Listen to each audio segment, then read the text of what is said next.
Welcome, everyone.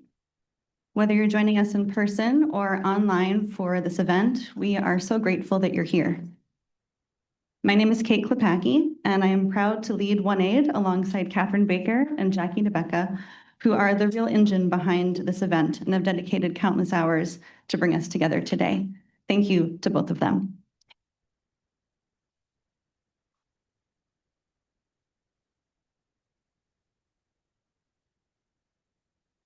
OneAID is a volunteer organization rooted in service and dedicated to the community. Since our organization was founded in February 2025, we have grown to over 20,000 members and followers. We are grateful that so many of you could join us today. At OneAID, our mission is to connect and inform. We are honored to have the opportunity to do just that today as we come together here at American University in Washington, D.C., and online in locations worldwide for impacts of USAID's dismantling on aid sector employees and families, a survey findings presentation, and panel discussion. Before we begin, we would like to take a moment to thank those who made this event possible. Of course, Jaime Oberlander, graduate student and principal researcher at the University of Michigan School of Social Work, whose work has shone a light on the human impacts of USAID's dismantling. Susanna Campbell, Provost Associate Professor in the Department of Foreign Policy and Global Security, Director of the Research on International Policy and Implementation Lab at American University, and our moderator for today's event. Our panelists, who will be introduced more fully later in the program, Carl Levin and Lauren Caruth from American University School of International Service for their support and partnership. American University facilities and support staff, especially Shayla Mana, Susan Reichly, Jeannie Briggs, and Alicia Dinnerstein with the Aid Transition Alliance, Ivana Lawrence, Global Growth Lead in Graphic Design with OneAID. She created the incredible graphics and visuals that you see today. Megan McCormick, OneAID volunteer who helped you find your seats today. And of course, a sincere thanks to each of you. We sincerely appreciate your participation and hope we can remain connected as we move forward together. We hope you've had an opportunity to enjoy some light refreshments and perhaps connect with a few friends and colleagues. In just a few moments, Jaime will present her research findings. Then we will transition to a moderated discussion with our panelists. We will have about 30 minutes for Q&A and will close with brief concluding remarks. Today's event addresses experiences that may resonate deeply and painfully for many in this room and online. The data we will examine reflects real losses of careers, financial security, a sense of purpose, and the people we left behind. Hearing these findings may bring up feelings of grief, moral injury, or betrayal for those who lived through this experience. This discussion may surface disappointment about what has happened to our institutions and the mission we believed in. We encourage you to be kind to yourselves and to those around you as we move through this material together. If you need to step away at any point, please do so without hesitation. We have compiled a list of resources that we hope you'll find helpful. It's available on our website, and we also have printed copies on the table just outside the room. We also have a QR code we'll display on the slides at the end of the event if you'd like to connect to the resources on your phone. Recognizing that we're a global community, we are recording today's event so that the community can access the session from anywhere at any time. The recording will be available in the coming days on our YouTube channel and website, along with a copy of the survey report. Lastly, in the unlikely event of an emergency, you'll find exits to my left and right. You can also go out up the stairs. And if you need the restroom, it's behind you to the right. It is now my great pleasure to introduce Jaime Oberlander. Jaime served as a USAID Foreign Service Officer in Pakistan, Kenya, Somalia, and Ethiopia from 2015 to 2025. Prior to USAID, she served as a social sector advisor at US Embassy Islamabad and covered North Korea human rights and humanitarian issues on the Korea desk at the US Department of State from 2009 to 2015. She has a Bachelor of Arts in Sociology from Whitman College and a Master's of Arts in International Affairs from the Elliott School of International Affairs at the George Washington University. She was a Fulbright Scholar and a Boren Fellow in Korea. Following the closure of USAID, she is pursuing a career in mental health and is currently a graduate student at the University of Michigan School of Social Work. Without further ado, Jaime.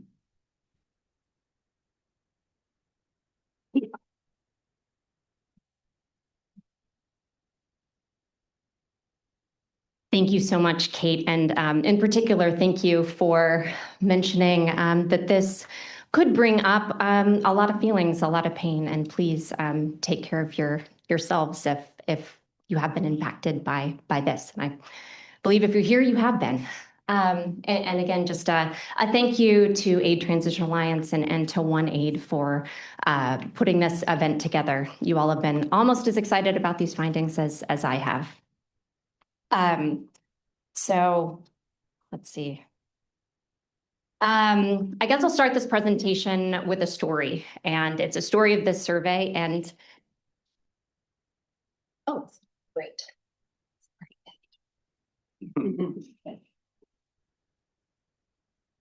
How's that? Can you hear me okay? Yeah. Great. All right. So I'll start this presentation with a story. It's a story of this survey, and really it's my story as well. So in early February 2025, I was battling traffic to get to the embassy in Addis Ababa, and I checked my phone and I see that 54 senior colleagues had been put on administrative leave. And that night, I had a call with the University of Michigan, just in case I needed to activate my dream career plan B. On March 27th, 2025, I received my RIF letter. That week, I submitted my application to the University of Michigan. And a month after I was formally separated from the US government, I started my coursework. In the fall, stories started to come out of people's successful pivots, or of their decision to get divorced, or of the challenges that they were having still after the dismantling of USAID. And I sort of thought out loud, how might we systematically capture the scope and scale of the impact of the dismantling of USAID on aid sector employees and families? And thus, the survey was born. So it evolved quite a bit. I started like I did any project at USAID. I put some ideas on paper, drafted a concept note, shopped it around with some mentors, some colleagues with a background in mental health and in survey methodology, and then designed a survey instrument. I pilot tested that around. My poor husband had to take 6 different iterations of it. And I found an advisor at the University of Michigan. And then in February, I submitted the draft survey to the University of Michigan's Institutional Review Board. And that is significant in that all research affiliated through the University of Michigan goes through the IRB. And that is to make the decision that the benefits of the research outweigh the potential harm to respondents. In March, I received an IRB exemption, And then at the 1-year anniversary of me receiving my RIF letter, I launched the survey. It went out on LinkedIn primarily. It was amplified by OneAID, by colleagues at Aid Transition Alliance, by APSA, and other grassroots organizations that have sprung up to support the community. It was amplified by colleagues and friends who were just pulling me a solid. And it was open for 4 weeks. And in that time, I received 3,771 responses. So I think that's pretty significant. But I think it really speaks to the demand that the community felt to have their stories documented.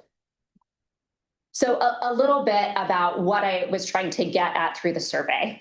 The first objective was to capture demographic information about where aid sector employees landed, their employment status, and to look at key variables: race, sex, age, experience and development, education level, et cetera. The second objective was to capture epidemiological data, in particular, the prevalence of health and mental health issues following sudden traumatic job loss. The third was to try to flesh out some risk and protective factors that were either helping or hindering rebuilding. And fourth, and what I hope over time will start to become more dominant, are coping strategies and resilience stories.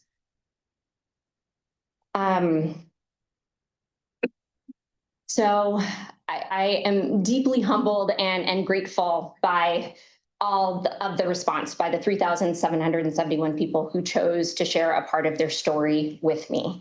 And what I hope in this presentation and in the draft report and the findings is that you see yourself reflected, you see your experience reflected in the quotes, in the graphs, in the findings. I hope that potentially some of the language or the frameworks presented will help you process your experience. Or maybe foster a conversation with a family member or others in the community. But most importantly, I hope that some of this data might help you feel less alone. So a little bit about who responded. I would say in general, the responses reflect the aid sector workforce. If you look at age, it skews a bit older, but that's because the barriers to enter the workforce were quite high.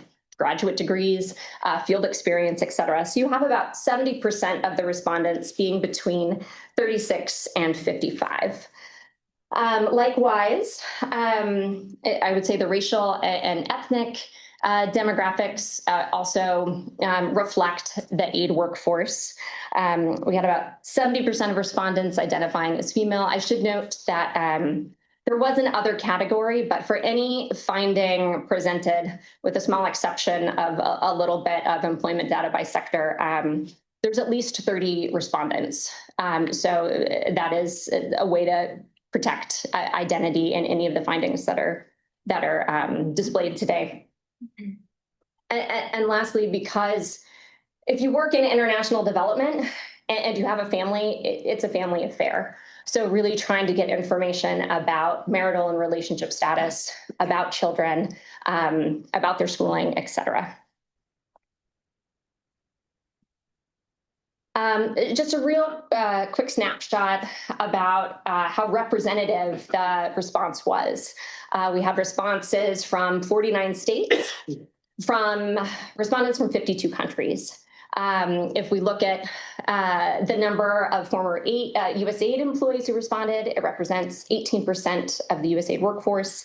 If we look at some of the numbers presented at USAID.workorder.com, it represents 14% of domestic job lost. And if we look at the international respondents, it's about 1% of the global jobs lost.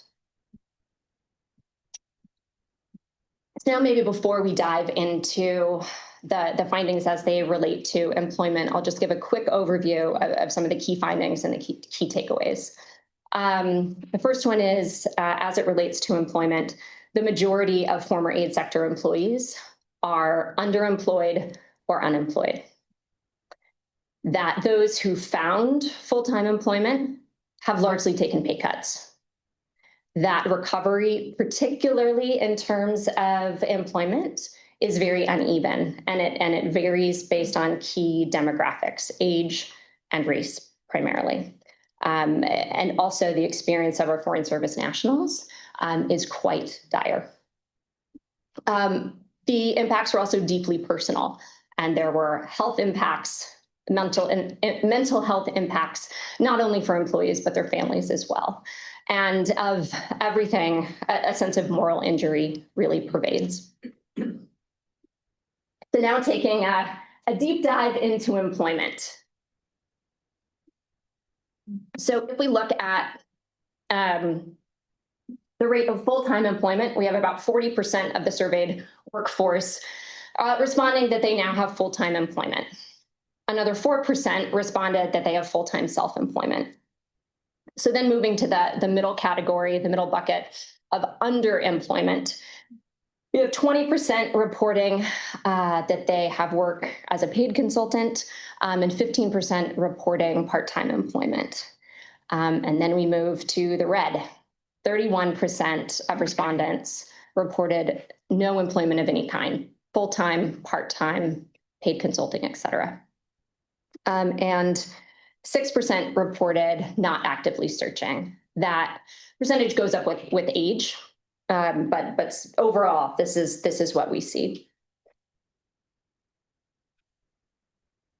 On the grueling job search, here's a little bit on the timeline, but I want to draw your attention to kind of two key points. One, that 43% of respondents are still job searching over 15 months out, and that 12% are still job searching even if they've found full-time employment, because they're seeking either a higher salary or something that's more stable, more secure, or is a better fit. Turning to salary, while 67% of respondents who are employed full-time took a pay cut, 45% responded that they took a significant pay cut, and that was defined as 25% or greater. But as I mentioned, recovery is uneven. There are individuals who reported that they're now making significantly more. Of 3,771 respondents, 71 reported, not percent, 71 people responded that they are now making significantly more, 25% more. And so even if the overall trends are still quite heavy, there are some exceptions.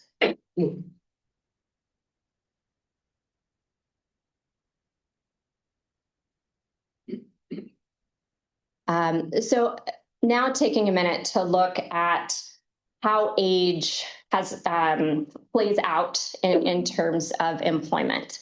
And to be honest, when I first started graphing the responses, this really stood out, that there is a direct inverse relationship between age and experience and levels of employment. In short,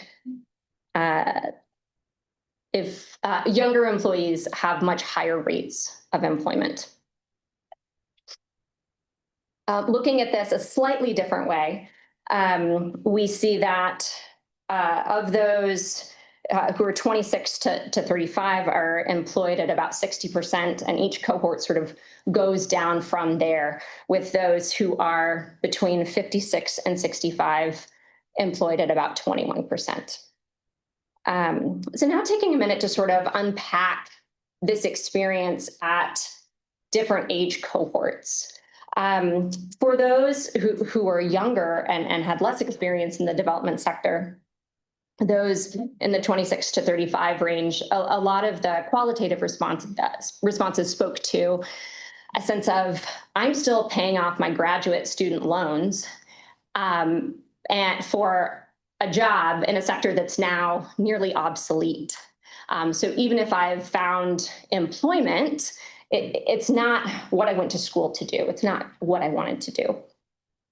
Looking at the next cohort, the 36 to 45, you see sort of this reverse Goldilocks effect of, I'm too young to retire and stop working, but too old and too experienced to be competitive in a saturated job market. Turning to the next cohort, the more senior cohort, there was a sense of being too entrenched in a sector that is now obsolete, essentially, and that their deep skills and experience are not really transferable or translatable. And then going to the last cohort, that maybe they're more or less okay financially, they were able to retire, there still is this sense of loss, a lost legacy of, I invested my life's work in a field that was denigrated, and I was really looking forward to passing the torch to the next generation, and that's gone. And I'm seeing a lot of heads nodding throughout the room. So now taking a look at it, employment rates by race. And what we see is that Asian American respondents have the highest rate of full-time employment at 45%. Whites not that far behind, but I want to turn your attention to the responses from African American colleagues, and they're the one group where the level of no employment, 37%, is higher than the level of full-time employment, 28%. And I also think it's interesting to look a little deeper at this experience, how individuals from different racial or ethnic backgrounds are coping financially. And what we see is that Asian American and white respondents had a higher rate of applying for or accessing unemployment benefits. It's not on the slide, but it's almost double the rate of African American respondents.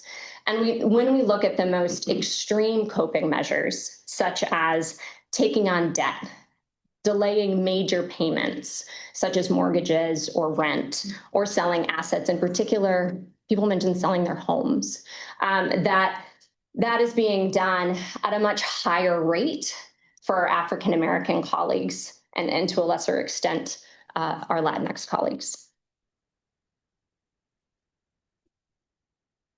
Now turning to sex, if we look at levels of employment across the different categories, full-time employment, underemployment, and no employment, the rates are very similar, where really just in terms of full-time employment, do you see women having about a 2 percentage point advantage. But the experience can be very different based on sex and based on where people are in their stage of life. And I think this is really acute about the decision to have a family. And in so many of the qualitative responses that came up, it happened when they were on parental leave. It happened when they were pregnant. And having to navigate trying to get health insurance because you lost your job suddenly when you're pregnant is an incredible amount of stress.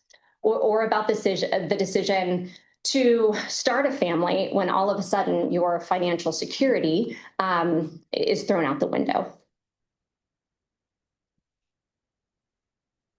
Now I want to take a minute to talk about foreign service nationals and those based in host countries where USAID and our implementing partners did the work.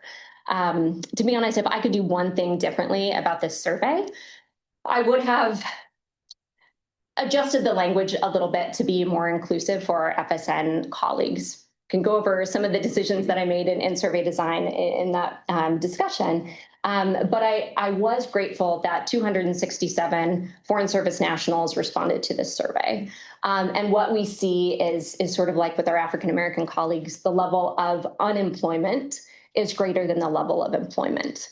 And I think we really need to put this into context of vulnerability, that working in low and middle income countries where there are very high rates of unemployment, a whole sector has been demolished where there were a lot of jobs. And now our former colleagues are having to compete in an incredibly competitive job market where jobs in a lot of cases, as they say, just don't exist. And there's an additional layer of vulnerability in countries that have a strained relationship with the United States, where there even are risks to personal security because of that former affiliation. Now I want to turn to kind of how so many families made having a career in the aid sector work while having a family. And the reality was, oftentimes both adults in the household worked in the aid sector. So across the survey, we had about 20% of respondents experience dual job loss. When I disaggregated by USAID foreign service officers, that jumped to 48%. So it goes from kind of what you had to do to make it work to have a family and a career to then making you extremely vulnerable and it becoming a huge shock to the household as opposed to just a hardship. Switching gears a little bit and looking at the geographic impact or the community impact.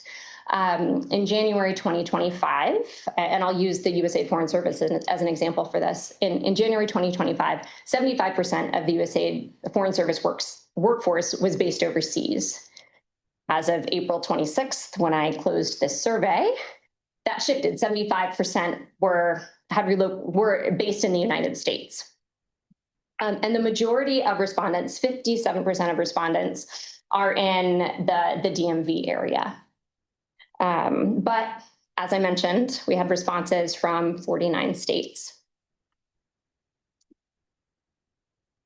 So looking at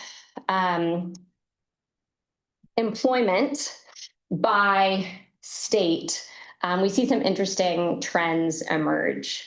In the greater DC area, which has the highest unemployment rate in the country, 38% of respondents reported that they have full-time employment. And the greater DMV area ranges between 34 and 38%. Actually, I'll throw a question to the audience. What state do you think has the highest rate of employment among former aid sector employees? Tennessee. California. New York. So Idaho, 100% of respondents in Idaho full-time employees. And as my friends, so before you all go moving to Idaho, boy, is it easy to find a job in Idaho. Thank you, Kevin Roberts. The sample size was 2. So when you look at states where there are at least 30 former aid sector employees, you see that spread out a little differently. And actually, Oregon has a reemployment rate of 56%. There's a lot on this slide. I see everyone, shifting in, squinting at it. But I also looked at employment rates and technical sector or foreign service backstop. And just a couple trends emerge. First, within the larger sector, the highest rate of employment is among humanitarian assistance. And in a way that makes sense because that is what the US government continues to fund. I also saw high levels of both the full survey as well as for USAID Foreign Service officers, that engineers had a very high rate of reemployment. Also, among USAID Foreign Service officers, one clear trend that jumped out was economists and those working in economic growth had a higher rate of employment. And again, if you're looking at what areas are translatable and transferable to other sectors, well, that's close to the private sector. The sectors that had a lower rate of employment or a higher rate of no employment included communications, included human resources, and included more general jobs. Among USAID Foreign Service officers, general development officers had a low rate of employment, as well as executive officers, meaning those who were higher and further along in their careers. So going back to that correlation with age.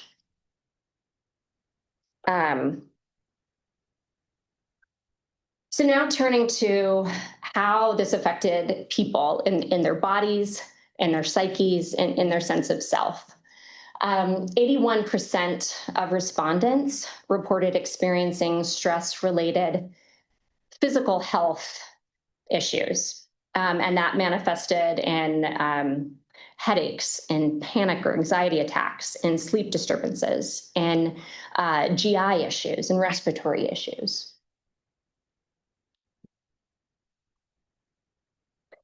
If we look at mental health impacts, sort of look at this 3 ways: diagnoses, symptoms, and then on standardized screening measures. If we look at diagnoses, 20% of respondents felt comfortable enough to share that they had received a mental health diagnosis. And actually that really tracks with national levels of mental health issues. The National Alliance for Mental Illness reports, 1 in 5 people experienced a mental health diagnosis in 2024. Among those who were diagnosed, what was most prevalent was anxiety disorder, depression or a mood disorder, and to a lesser extent, post-traumatic stress disorder. But what about these 74% that weren't diagnosed? Well, the majority of them, 73%, experienced symptoms. Symptoms include depressed mood, that was most prevalent, sleep problems, anger and irritability, anxiety or panic attacks, emotional numbness, disordered eating, increased use of substances, etc. And then also in the survey, I included standardized mental health screening measures for anxiety and depression. And from the GAD-2 and the PHQ-2, 79% of respondents met a threshold for a positive screening for anxiety, and 69% met the threshold for a positive screening for depression. And I want to be clear, this is not a diagnosis, but like if you were to go to a clinician, you would likely fill out a form and there would be a further assessment based on these responses. So in addition to symptoms and conditions, I asked questions about agency, about functioning, and about self-esteem and confidence. And we see these things coming together as well. That 89% of respondents reported difficulty in completing the basic tasks that they needed to do to move forward after the dismantling of USAID. 46% of respondents said they still had not felt a sense of agency or control over major decisions of their lives over 15 months following the dismantling of USAID or the issuance of the staff work order. And there was a real impact on self-esteem as well, that about 60% of respondents feel either extremely less confident or less confident than they were in their previous aid sector employment. And I want to take a minute to kind of talk about this cycle of job loss and being unemployed, self-esteem, and depression. And the longer that one is unemployed, the risk for depression increases. And when you're depressed or having trouble functioning or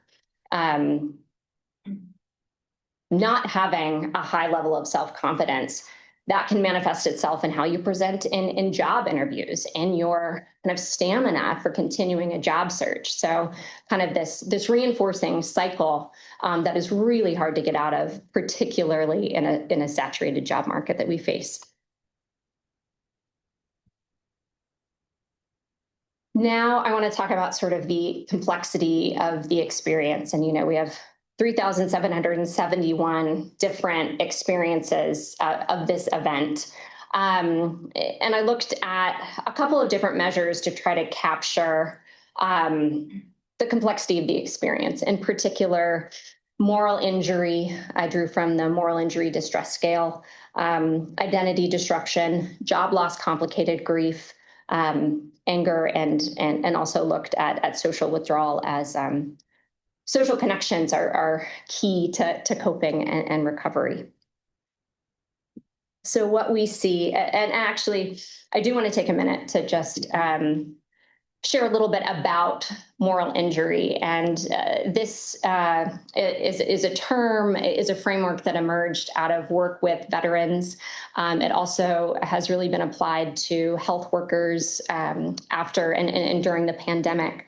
And it is a sense of psychological, behavioral, social, and spiritual distress that results from actions, inactions, or events that severely violate an individual's deeply held moral beliefs and ethical values.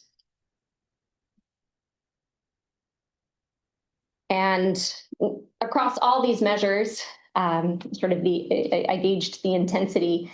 What we see is moral injury is very strong, that 89% of respondents either strongly agreed or very strongly agreed that their deeply held personal and professional values were violated.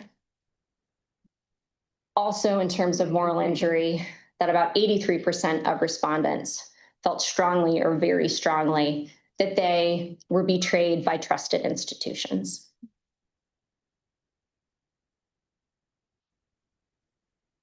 Turning to anger, that's self-explanatory, but that was sort of the third most intense response. And it really was anger at how USAID was dismantled. And looking at job loss, complicated grief, it really was a sense of, what you're experiencing is similar to grieving the loss of a loved one. And again, we have about 80% responding strongly or very strongly that this was their experience. And identity disruption. So many people go into humanitarian and development work because of a sense of purpose, a sense of calling. And it goes beyond just losing a job and losing a career. It's losing that sense of vocation. And so naturally what emerges is a sense of feeling unmoored.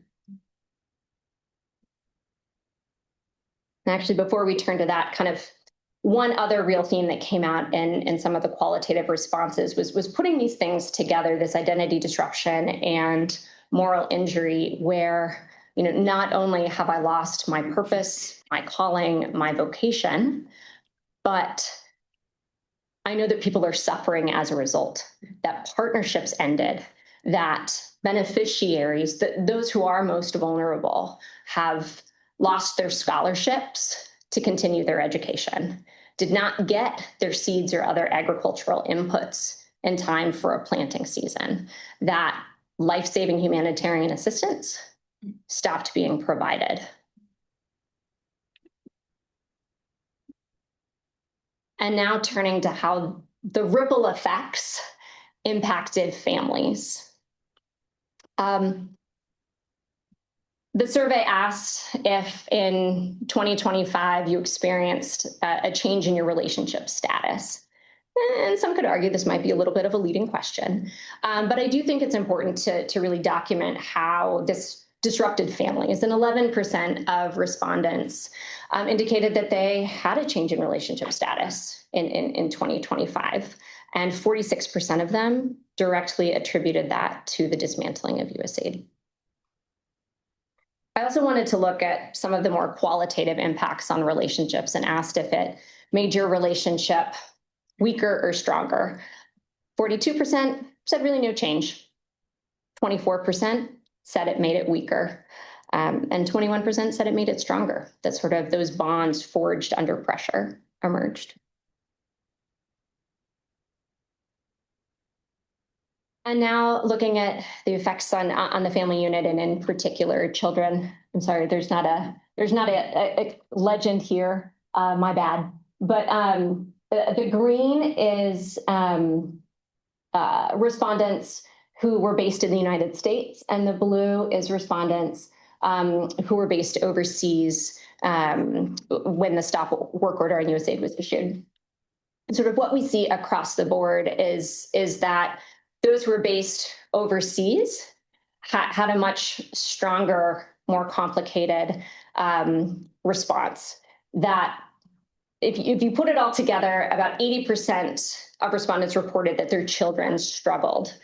Those who were based overseas reported that to a higher level, that their children struggled to a significant degree, or that they struggled to a significant degree and they're still struggling a year later.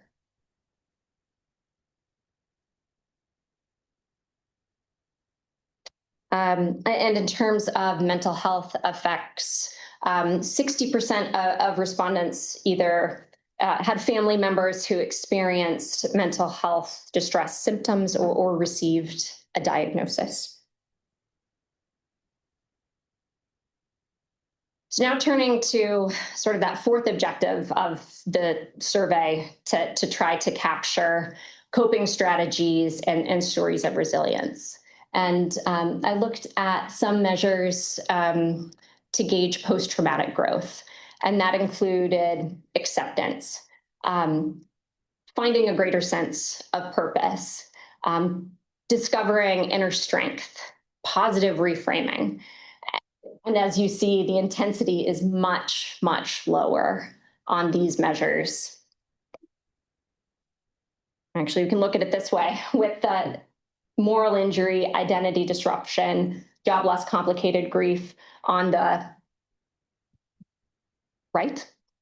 And the measures of post-traumatic growth further along the scale. And the data actually presents, a hill or a mountain, if you will, with the post-traumatic growth indicators really being in a valley. And I think the data does present a picture of where we are as a community, that we still are struggling in a lot of ways to come to terms with this and to grow from this experience. But where I found the most hope was in responses to a question about coping mechanisms. And while 80% of respondents said that what helped them cope most was support from family, followed by support from friends, other frequent coping mechanisms were exercise, were political advocacy, pursuing litigation, faith and spirituality. But when I asked the question of, in your own words, what helped you cope individually, here are some of the responses.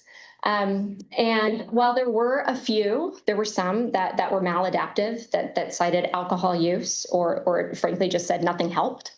There were others that demonstrated help-seeking behavior, seeking therapy, seeking medication. There were others that talked about being more present with their children. There were others about planning their weddings. There were examples of getting involved in their local communities, being elected to school board, running for office, taking all of that energy and intellect that we had when we were doing humanitarian and development work and putting it towards a greater purpose. It was serving others. It was I think OneAID coaching is a great example of that, of volunteering to coach former aid sector employees and benefiting from that coaching as well. And then frankly, my favorite response was, I went on The Price is Right. And for even just a few minutes, it was pure joy, and it took my mind off the sadness that I had been experiencing. So joy is a form of resistance, and being able to recognize those moments. In sum, I found this quote, this response to be very powerful, and I won't read it, but I'll keep it up here throughout the panel. I think it really kind of sums who we are as a community and what happened and where we are, and that we are a very resilient group. We survived coups and diseases. We were evacuated from countries. We missed funerals and weddings. We had to be very creative with how we made it work as families. And we're not hurting because we're not strong or resilient people. We're hurting because of the scale of the damage done and the betrayal and cruelty it represents. And with that, thank you very much.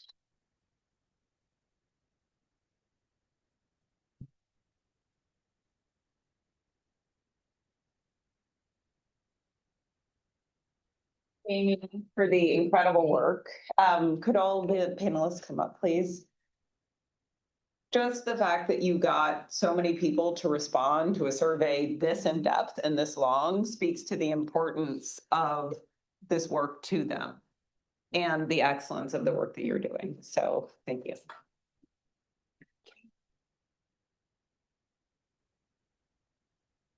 I've never done this before. Yeah, that's good. All right.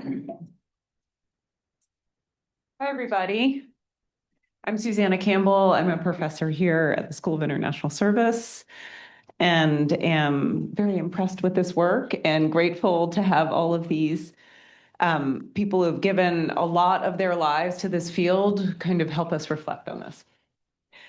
So we have 4 speakers here. We have Catherine Baker, of course, who's the Managing Director, Strategic Partnerships and Communications at OneAID, and with a deep career in this space as well.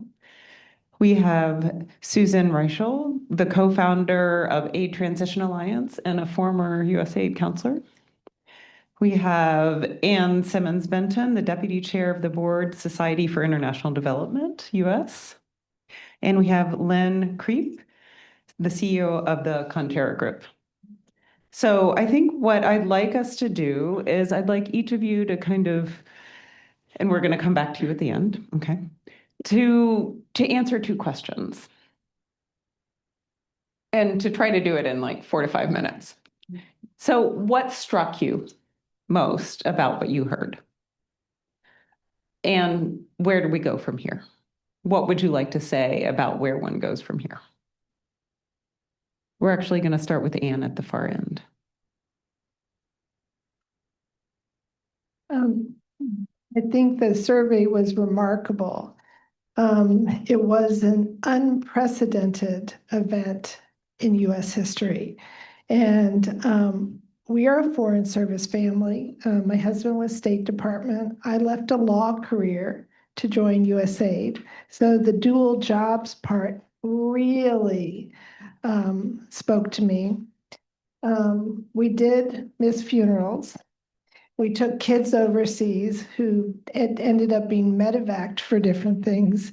You give your life because you believe in this. And I thought that while the survey was great, we can't really tell the story and so that people can feel it unless you've lived it.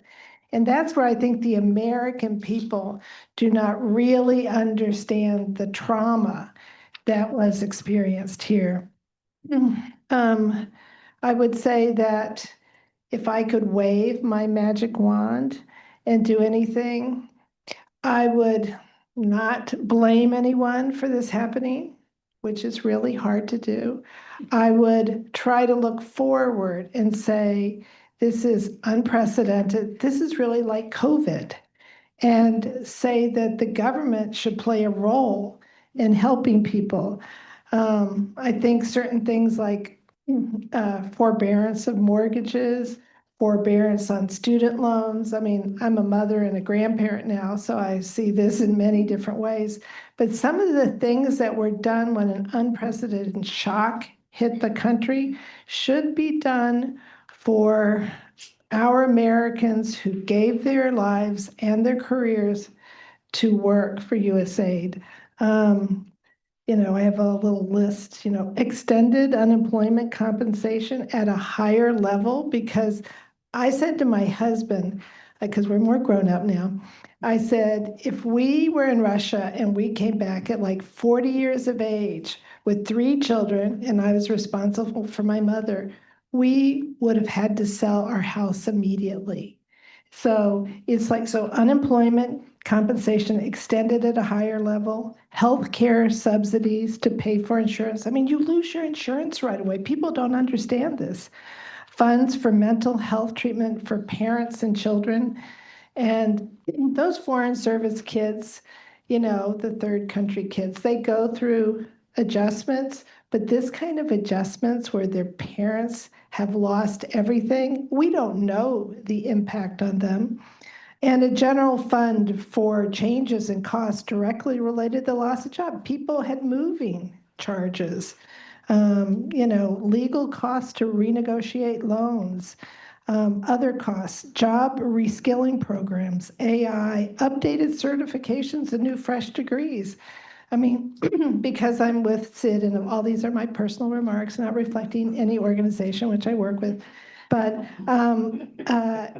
we have a lot of students who come into SID or the United Nations Association. They're, what am I going to do with my degree? So I'm watching all these young ones come in. But for those of us who have spent their lives doing this, we need to give them, they need to give us a new way to do it. So I'm going to stop there because I didn't look at my watch and time myself. So that was perfect. Susan.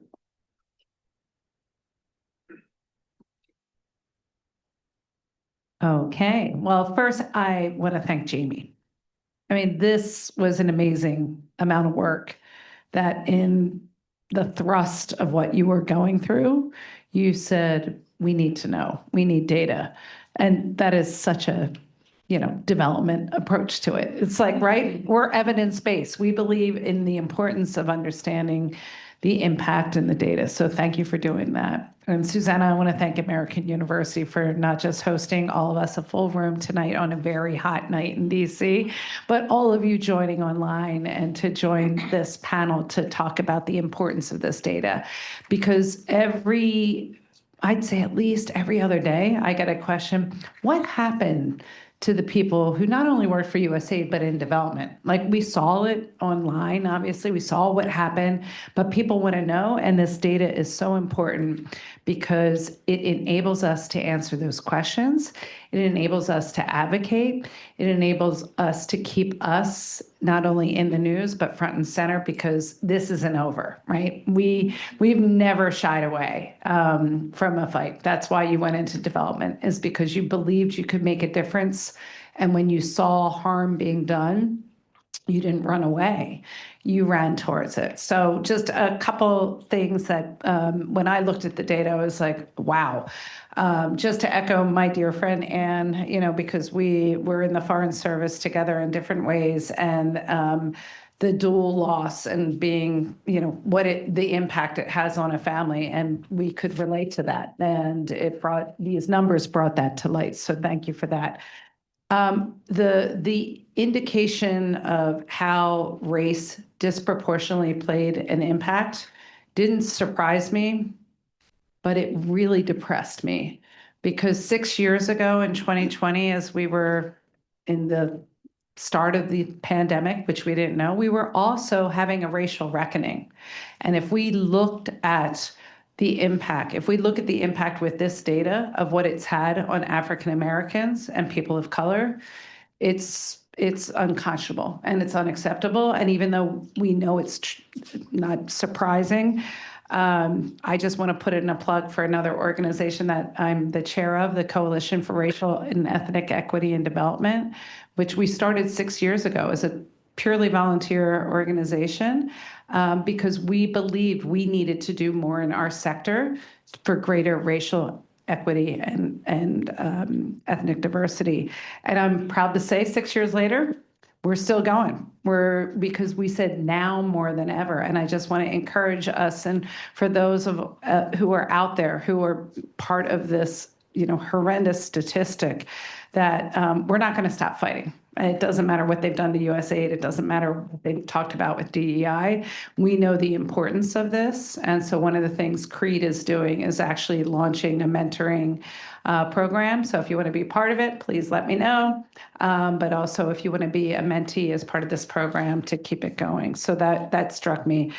The longer term unemployed, and Lynne will talk about this, because Lynne has been a colleague in this from day one, when we couldn't offer anything, but we need to do something, is how do we help those, not just with the career transition, because this is not a career transition, as the data shows. This is a whole change in life that has incredible mental health and wellness and well-being implications. And so just want to thank Lynne, who I know will share some of the data and the statistics. And that's why the Aid Transition Alliance took the two pillars that we were working on last year on mental health and well-being with her team and so many of you I know around the globe, as well as the career transition, and said, how do we merge that together? Because if you're in long-term unemployment, it's not just looking for a job. There's so much more to that. And then just two things I want to close on, and then I'll pass the mic, was on the FSNs. And thanks, Jamie, for saying, we wish we could have gotten more data. So for all of the local staff, not just the Foreign Service nationals, but all of the local staff out there, who we couldn't have done our jobs without them. They knew the countries and the issues so much better. We're continuing to fight for that, fight for you, not only with the peer-to-peer support programs that the Aid Transition Alliance is doing through KonTerra, but also advocating. I feel like there's not a day that goes by that I don't receive a letter or something we need to be doing for our local community, whether it's on the SIVs or the future of foreign aid, because it really should be led by them, and we're in the supporting role. And then finally, the moral injury, which I thought was so important, Jamie, that you picked that up, because there is going to be accountability. I know at times like this, it must feel like, we're never going to be able to have justice. And I just want to thank our USAID. There are so many groups out there. Aid on the Hill, who's sitting right here in front of us. There are so many groups out there. These, what we call them, are pop-up organizations. People who just said, we're not going to go home and wither away when Elon Musk and Doge came through. We're actually going to do something. And so there will be accountability for what has happened, because this is a moral injury, not only to us as a community, but frankly, to our country and to the globe. So with that, I will pass it back to Susanna, who I think will pass it probably to Lynne. Lynne, exactly. Yes. Thank you, Susanna, and thank you, Susan and Anne and Jamie. Thank you for the vision that you had in the very earliest days of this horror and trauma, and for giving so many people a voice. So thank you. And I don't know about anybody else. I'm aware of my emotions feeling pretty close to the surface right now. Is anybody else feeling like that? Can we just take a deep breath together here in the room? And if you're joining us virtually, let's just take a couple of deep breaths together.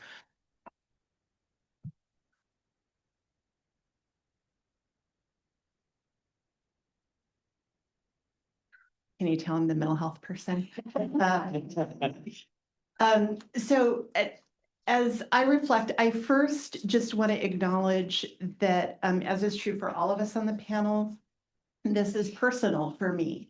What happened in January and February of 2025 and continued to unfold affected my household. I'm one of those dual career households where both my spouse and I were affected. It affected my business. And there were days that we weren't sure what the future was going to bring. So this is personal for me. I also am here to represent the voices and the experiences of the clients that we have had the privilege of working with over the last 15 months. And so I feel a tremendous amount of responsibility to try to represent them well. And it's my hope I'm able to do that. So I want to go a little bit deeper on the issue of moral injury. And I'm so pleased, Jamie, that you gave that as much airtime in your survey and tonight, because this is something that we have heard from people over and over again about the moral injury. And one of the defining emotional experiences of people who sustain moral injury is a deep sense of shame. And I think you saw that come out in some of the comments that Jamie shared with us. And it's sort of perplexing, right? Because this was an assault on us, on our community. We have nothing to be ashamed about. And yet when you think about the way that USAID in particular, but the larger aid community was talked about, we were really demonized. And for folks overseas, they didn't know what they would come for. People who were coming back to their country of origin didn't know what they would be facing. Would they be demonized in the streets, et cetera? And so if we think about the healing that needs to happen with moral injury, there is important work that needs to happen individually for people who have sustained moral injury, but primarily the healing comes in community. And people who are real experts in moral injury talk about a number of different stages or actions that contribute to healing and recovery from moral injury. And one has to do with storytelling. And that really falls on the people who have sustained the moral injury to find the courage to tell their story in an unvarnished way. And I think this survey and many of the other projects that have emerged over the last 16 months help us do that. But that is not enough. That story has to be received and the community has to bear witness. And one purpose of the event tonight is to bear witness. And of course, my guess is that we're all thinking of other people who we would like to be here right now, bearing witness to what has been absorbed and experienced by our community. And this process of bearing witness is not just listening, but it is really being present in the pain of others and communicating, we see what you did, we see what we have done to you, and we will not turn away from that. And I think that's one of the things that has been so painful for our community is this all happened in the early days of the current administration, and there have been so many other assaults that we have sustained since then, that this is a community that sustained a very unique sort of trauma, and people have turned away. And for all of us who have a connection to this community, in many ways, I believe our work stops at that point, that it is the job of others now to say, what do? We asked you to serve in this way. We harmed you in this way. How do we repair? And that is not the work of the people who have been injured to do. That is the work of others to do. We may have roles to play in accountability, but we really need our fellow citizens to call on their neighbors to see us and to see what has happened and to engage in a process of reconciliation with us. Because we served this country, whether it was for USAID or implementing USAID programs or in service of humanity. I can tell I'm getting worked up. And this was an injury done to us, and the people responsible for that injury need to be initiating that reconciliation. So in terms of, and I've probably taken my 5 minutes, in terms of the future, a couple of things that I would mention very quickly is our experience in the Mission and Transition Program with the very generous support of Aid Transition Alliance. We would say that traditional workforce or career transition programs are solely inadequate for this population. That grief work has to precede any work of transition. And what we've tried to do is pair emotional work with career work simultaneously, but we first have to give space for the big feelings that people have, the grief, the rage, the moral injury. The second is, as people start to move into other arenas, I don't know the answer to this, but we need to find a way to help employers who are welcoming former development and humanitarian colleagues into their workforce to understand what people are coming in with.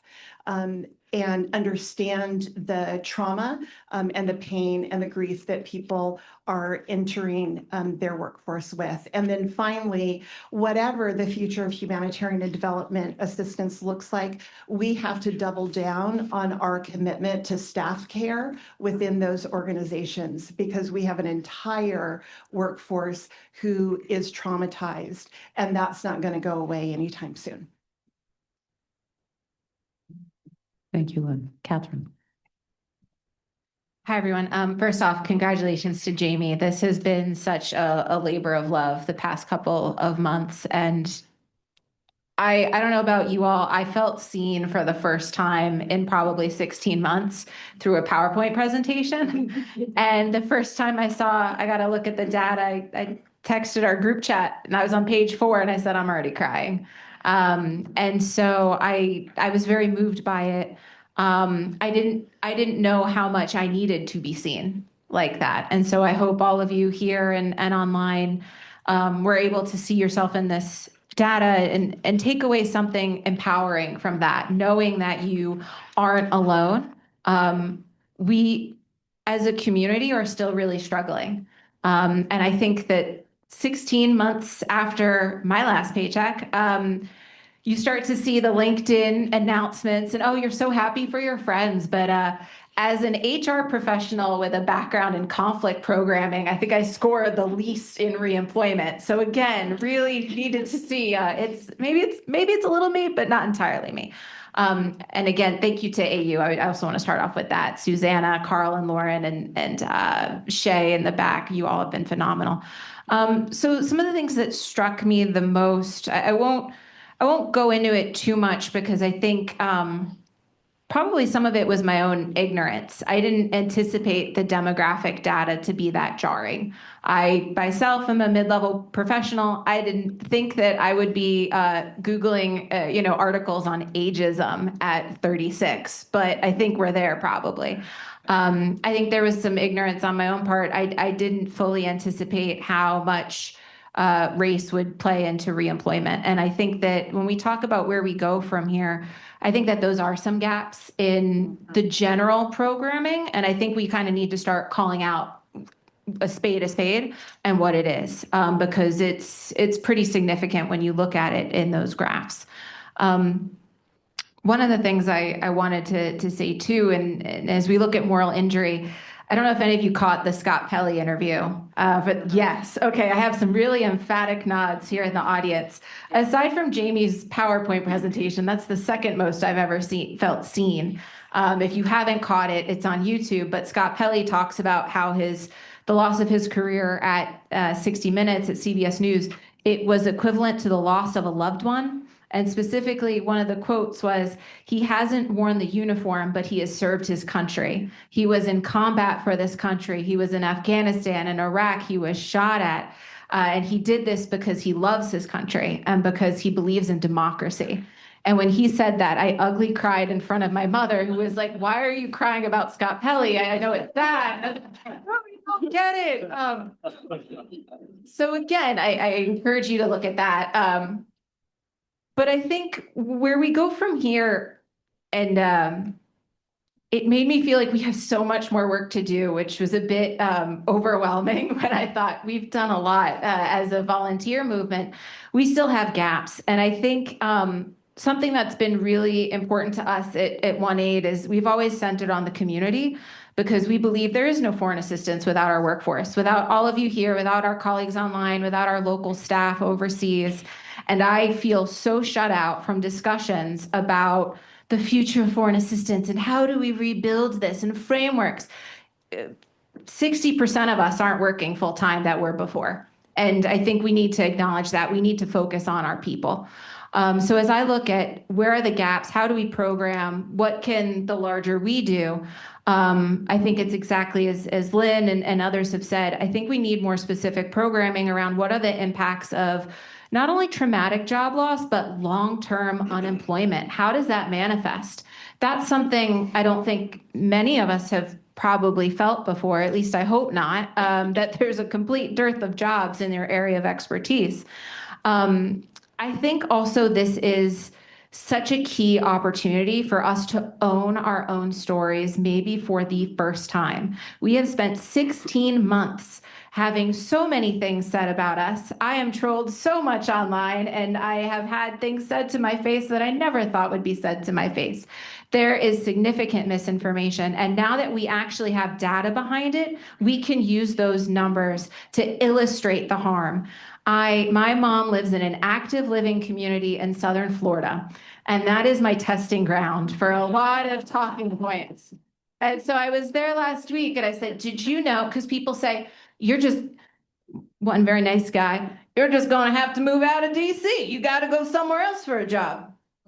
I've lived here for 18 years. I am not going to be leaving, but also, would you like me to move to Oregon, or, where it helps to have that data to show that there are places that our community are actually struggling even worse than in the DMV area. So I think we can all use this, and I think people are feeling more comfortable sharing their stories. And that has also been such a source of optimism for me, for pride to see people speaking out. Hard as well to hear people share their stories, but it's an opportunity. And, a few weeks ago, I know many of us were in the Signal chats. There was of course, a renewed interest in USAID, given everything that's happening in the DRC and Uganda with Ebola. What did USAID do? What would it have done in this situation?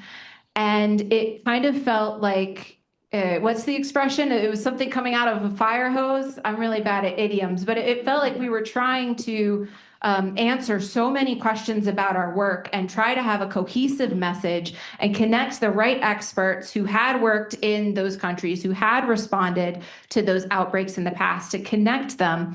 And it was actually an opportunity where I said, I think we can do more, and I think that there's an appetite to do more. So as I think about where do we go from here, I do think there is some responsibility on all of us to, as we feel comfortable, talk about the work that we did, talk about why it mattered, not only to press outlets and on the record, engage with your parents' elderly neighbor who means well, but kind of offends you from time to time.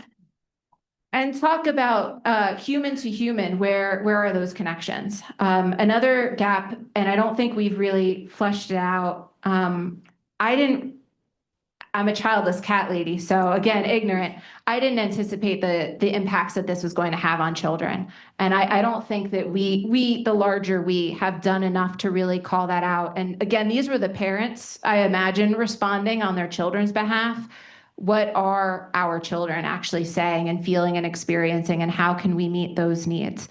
So I'll just end. I think on the OneAID side, we want to maintain this focus on community. We're trying to keep people engaged, and I think it's so important to hear from you all as you have ideas, as things maybe work in certain geographies, to our friends online in different countries and in different state groups. I think we really need to come together, because this, if anything, has taught me that there is not a one-size solution to deal with the myriad problems that our community is facing right now. Thanks, Catherine. Jamie, do you want to say anything? I'll just say yes. Thank you. Yeah. Okay, we're going to open it up for questions, both from online and in the room. Kate, so I'm going to take 2 questions in the room and then ask you all for 2 questions, and you need a mic. Okay. Yeah. Question right there. First, I just want to applaud you for this, I think, excellent work. I think it really captures things in a way. I think Susan put it, that we document this, and this is just part of our DNA. But I guess I have a question. I'm wondering if we can go back to the slide with the states. And the reason, what I'm wondering is, if you had captured somewhere in the results, how many people had to actually moved out of the DMV? And the reason I ask is I just came back from a congressional staff delegation with a bunch of staff that, and some from the Virginia, staffers, from Virginia senators. And so, they asked me, and I told them my story, but I wanted to be able to give them the data of this is how many constituents you've lost. So that they understand the impact, and particularly the other states, so that they know, this is the great data to take to the Hill. Yeah. It might take a minute to get this back up. There we go. You got it? Yeah. Okay. Right here. I have a big voice, so maybe I don't. Thank you. Thank you. And thank you very much. This has been fantastic. It's really important data. I have so many questions, but I'm trying to stick myself to one. So I'm doing some research, trying to think about the future of aid, just in terms of how to get people back, or to rehire, or to recreate a new agency, because I think the political winds will change. And there will be a time, there's very clearly congressional support. It's very clear there is not the capacity in the current government, and they're not going to build the capacity. So I'm thinking about, what would people come back? And I'm curious, I do remember in the survey when I completed it, there was a question, would you work for aid? So I'm just curious about that. And also, what is your sense based on both employment and moral injury, the moral injury side? Because you could say if you have an egregious sense of moral injury, there's no way I would work for the government again. Or it could be a moral injury that makes you feel like that my field of the field I care most about has been so gravely offended. I want to get back in there and fight for it. Or, for example, employment. So employment, if I easily found another job, maybe I'm willing to go back to the government and work again. And you know, if another administration comes in who happens to hate USAID and go after it again, we might lose our job again. I'm not going to be so worried about that. Or it could be that, you know, I've been under or unemployed for a long time. I have a lower salary. I'm perfectly willing to go back. So I'm just wondering what your sense is of those different dynamics. I know it's a bit of anecdotal and maybe a bit of guesswork, but I think these are really critical questions to chew on for the future. So just that. Thank you.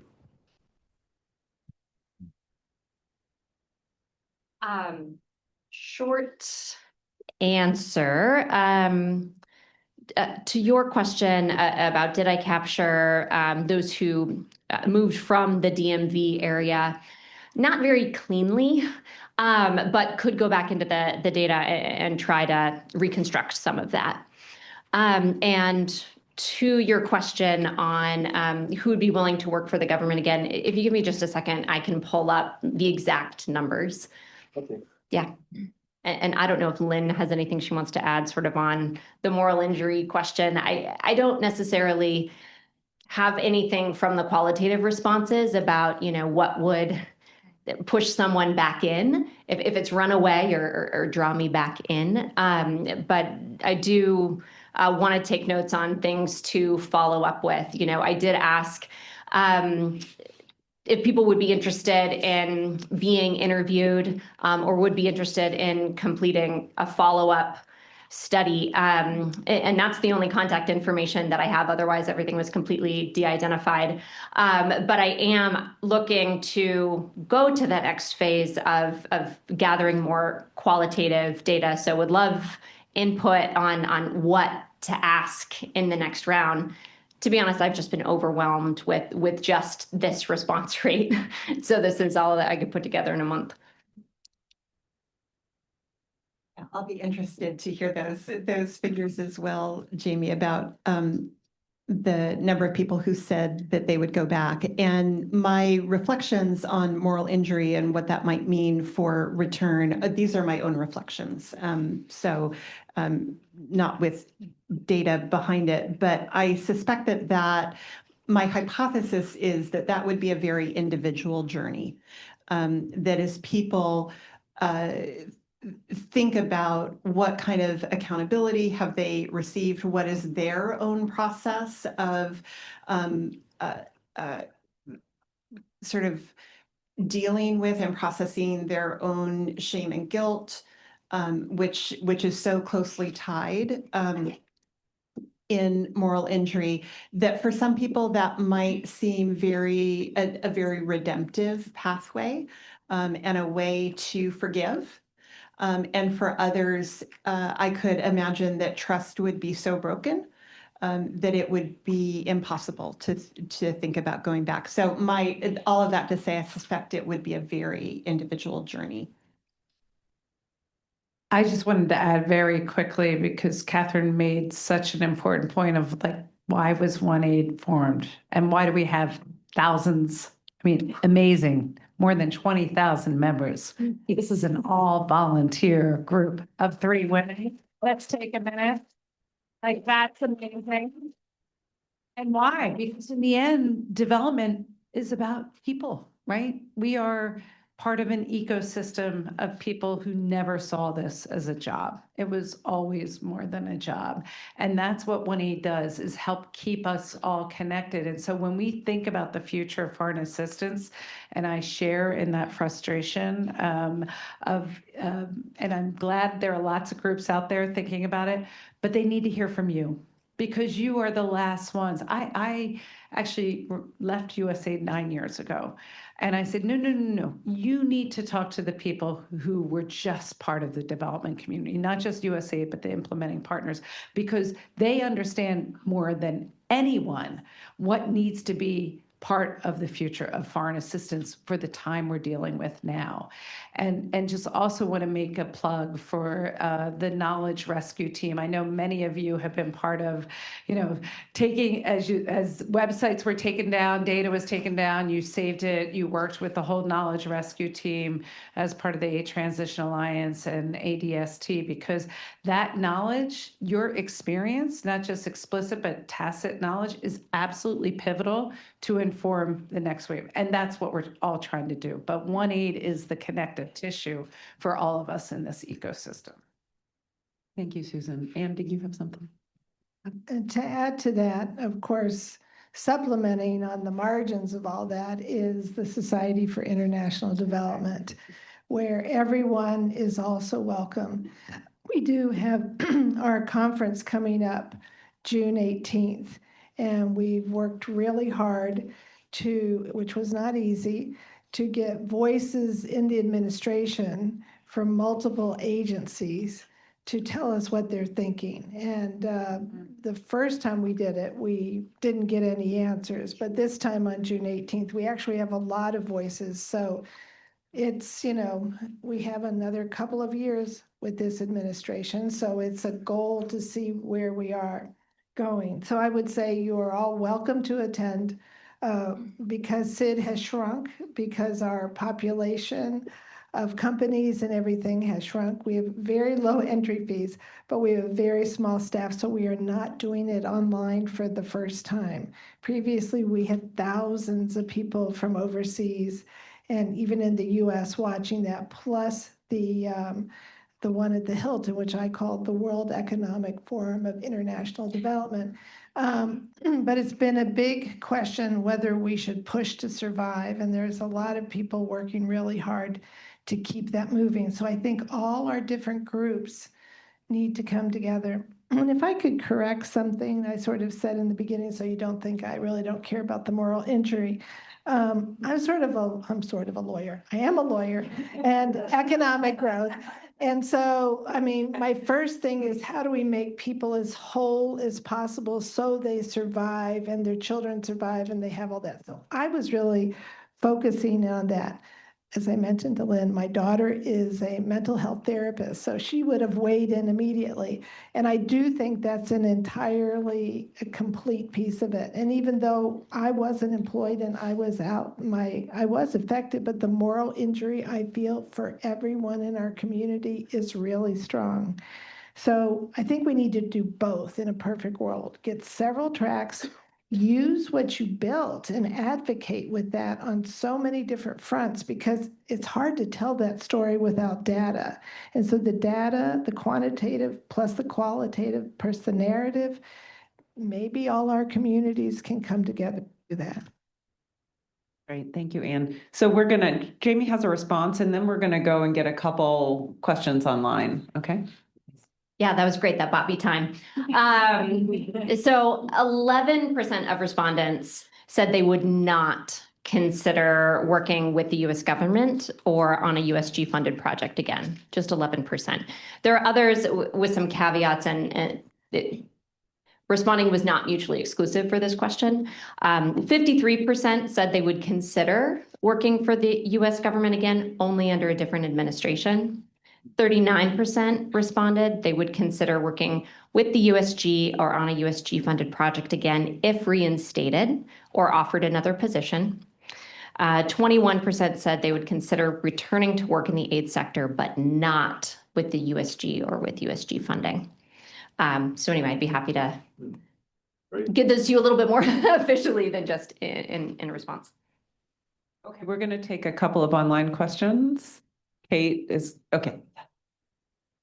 So a lot of questions online.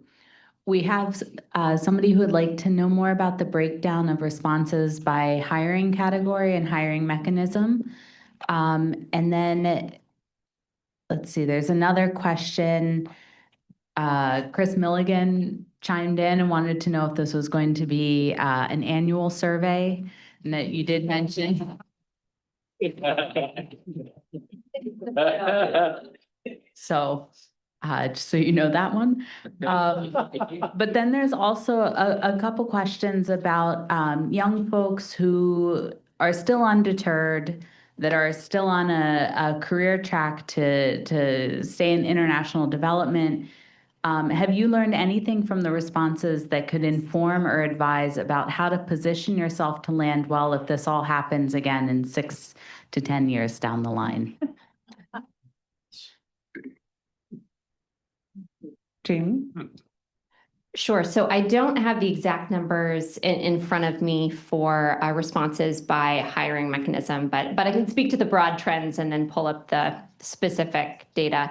In terms of response rate, about 55% of respondents came from USAID.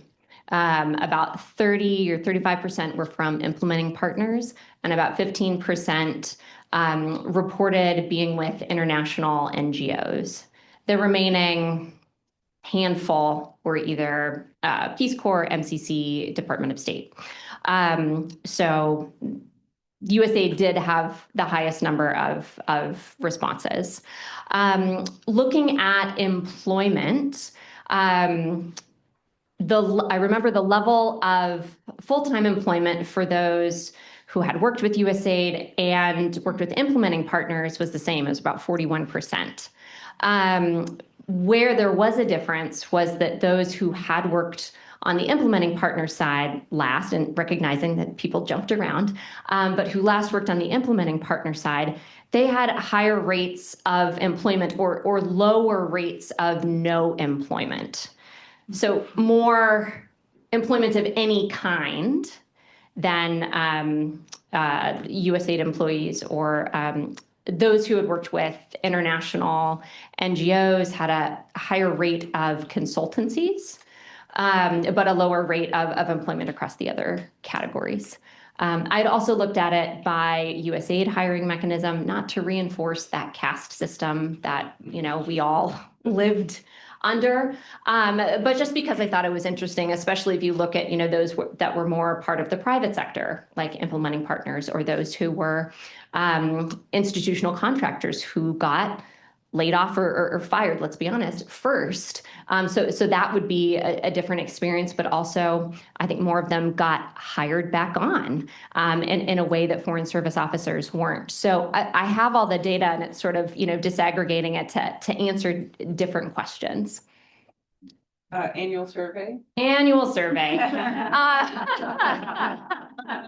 As much as my bandwidth allows, I started a master's in social work because I wanted to pivot to being a clinician and not a researcher, but I have, as hard as this has been, really enjoyed doing the work, and it could turn into a dissertation, in which case, yes, then we would have annual later.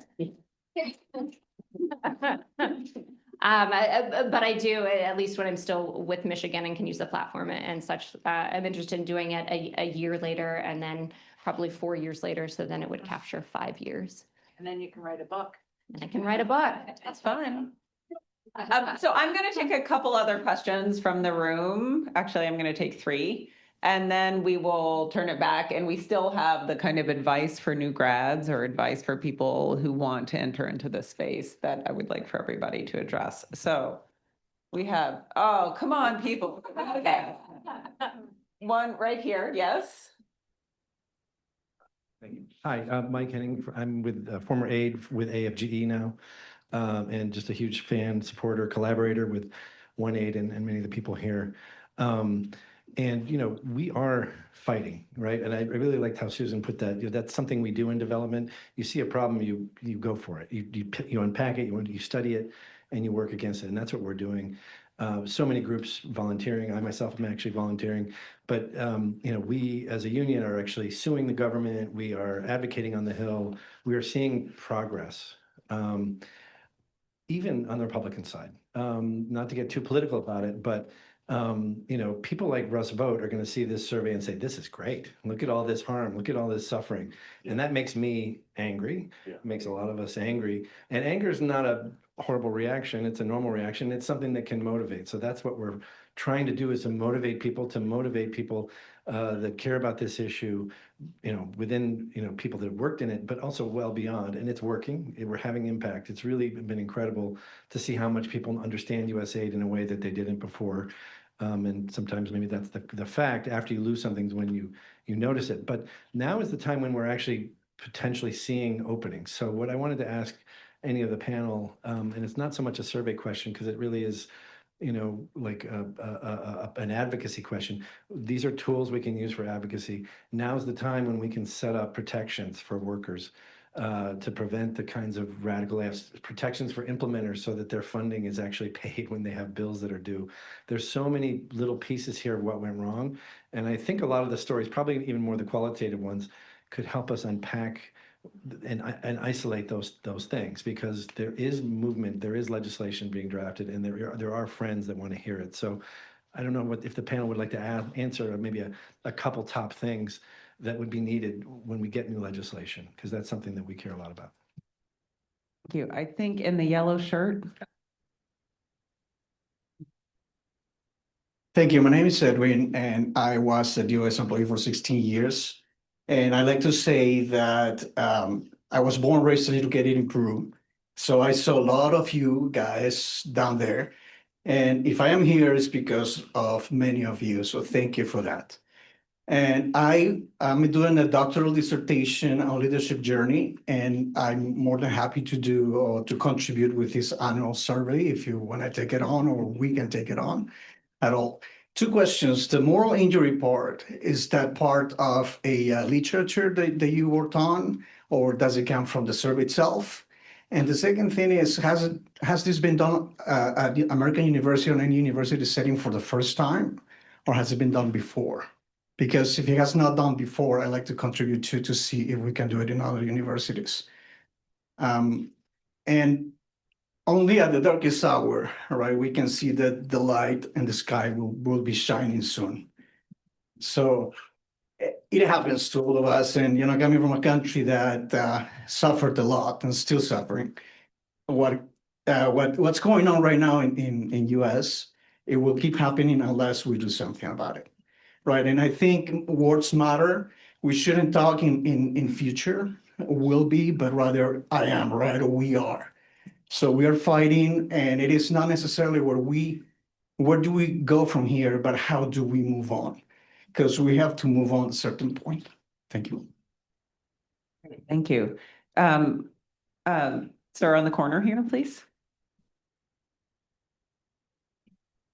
Hi, thank you so much for the survey. And I just want to reiterate on how important it is, because based on what you've done, there are about like 3,700 respondents. I think there should be a lot more that we can draw from, especially the number of people having to move outside of DMV area. So I believe that at the time of the survey, there were not many people affected by it. So now, after the dust has settled down, I think we can draw a lot more analysis from the more current. And so also within a survey, I believe that there's going to be a lot of biases. And it's particularly the ones who have gotten work after the dismantling. And so I don't know that if we can segregate the data to allow us to parse out like the ones who have gotten into the State Department, the one who got into the LNA positions and then got converted. I believe they're gonna want to remain silent because of the danger of being ousted again. So I just want to make that point. Hopefully that we will have enough resources to have a more current study, so that the other you can bring up to the Hill and have more meaningful analysis. Thank you. Great. I am going to take one more in the very back right there. Yeah. Thank you so much, everyone, for the presentation and for your insights. I want to follow on a little bit on Catherine's comment on like communicating with folks. I grew up in Texas and Florida, so I understand like difficult conversations with folks that may have a very skewed or limited view of what's gone down with USAID. And I'm very curious about sort of what your thoughts are and what other folks' kind of hopes and thoughts are for the dissemination of this survey. How can we get it out and help with some of those really difficult conversations so that we do continue to elevate this conversation and the scale of the destruction and to people, to the sector, and to kind of just the goodwill and trust that the U.S. has with the rest of the world, and obviously all the lives that are impacted across the world because of what has happened. So over. Panelists, anybody want to take anything?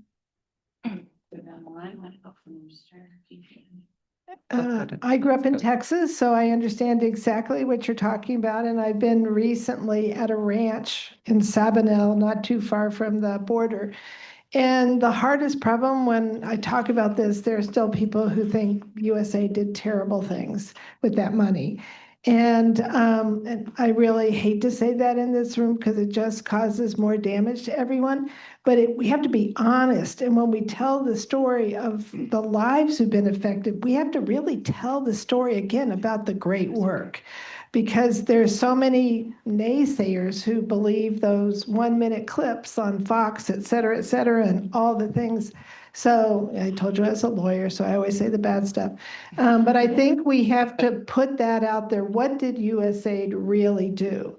And the statistics, and then when this happened, what did this do to American lives?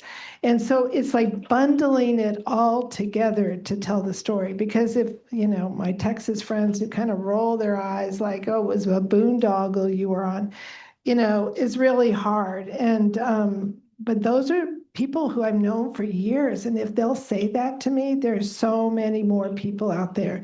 So let's bundle it in a way that we push back at the naysayers and build the full case, Yeah,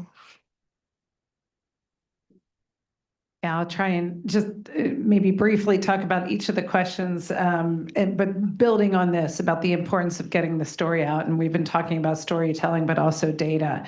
And one of the things we've seen with Nick Enrich's book, in particular, Into the Wood Chipper, was how that resonated. Why did it become a New York Times bestseller, right? I mean, yes, Nick wrote very well, but very clear. It was compelling. And we have all, and, want to shout out to the USAID Alumni Association as well as OneAID. I see Steve back here from the UAA.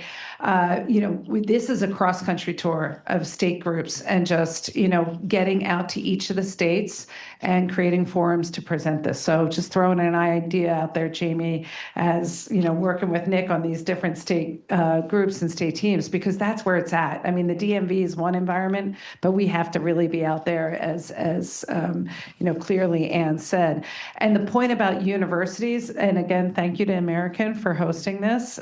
This is really important. And one of the things that we've been talking about is how in the fall, particularly when students are out back and everyone's back on campus, like how do we share these stories, right? And the data and the evidence, because we also know the demographic has changed there. So want to put that plug out there.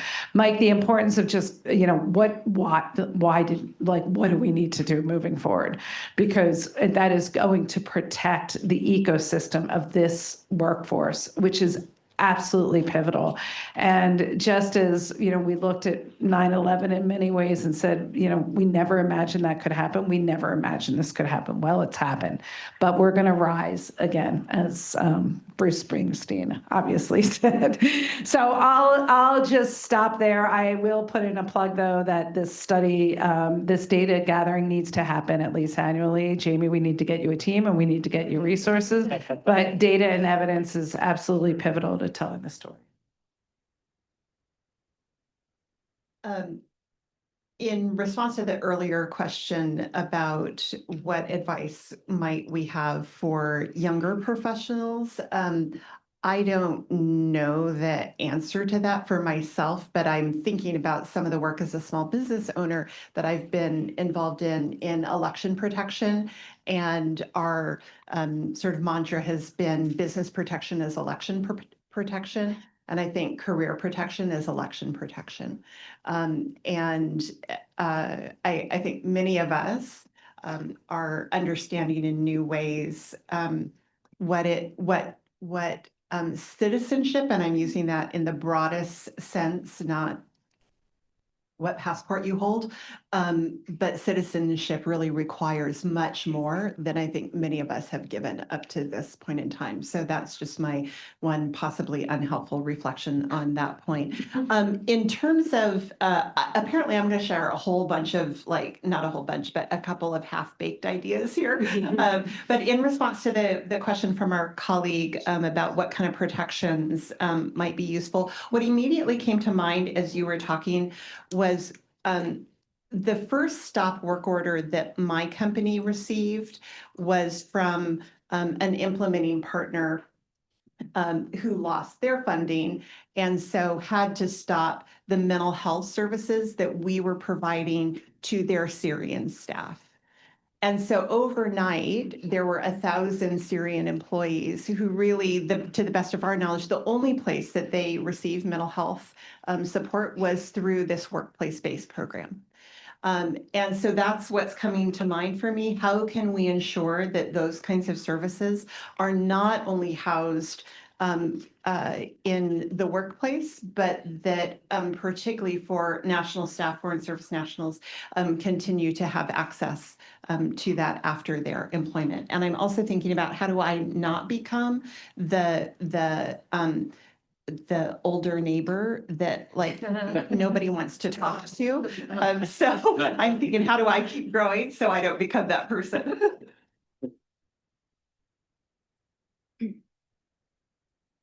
I think this is on. There we go. I think one of the things that's been very frustrating for me the past 16 months, I'm really just laying it out there. As someone that only worked at implementing partners, this is kind of pursuant to your question, like I didn't feel like I had any protections at all, which, you know, not to get out a hammer and sickle here, is probably a greater critique of American labor law, but I have an HR background. I think part of the argument that has to be made, and one that I've been trying unsuccessfully to see how we can pitch it, on the IP side, and I'm sure, Anne, you know, your Sid has been doing this, we basically had the US government refuse to pay their bills. This is an assault on private business. That's kind of a big deal here. Why isn't that getting more traction outside of the USAID circles? And I think, since I'm no longer affiliated with any IPs, I think that that's been operating under a tremendous place of fear that they cannot speak up because they still have, you know, business, they still have work, they have good technical expertise, and they don't want to shoot themselves in the foot and exclude themselves from future contracts. So I wonder, maybe these conversations are happening, but it would be so interesting to me to see where the private sector is in this and how those protections can be done, so that, you know, the government pays its bills. I think one of the other things is, and I'm looking, I keep looking, Lala, who is the executive director of Aid on the Hill, who does phenomenal work.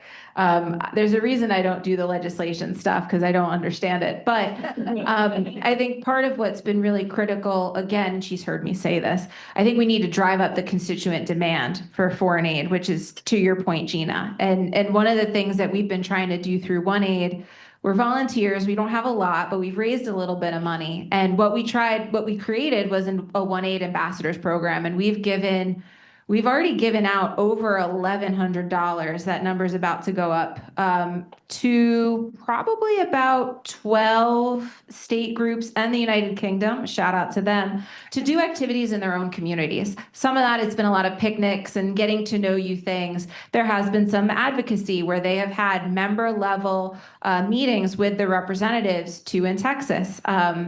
Democrats, but they were representatives. And so how can we empower our communities across the United States and throughout the world to become their own ambassadors and speak about this work, speak in the the Jersey twang or the Florida twang that one might have, and get that to resonate.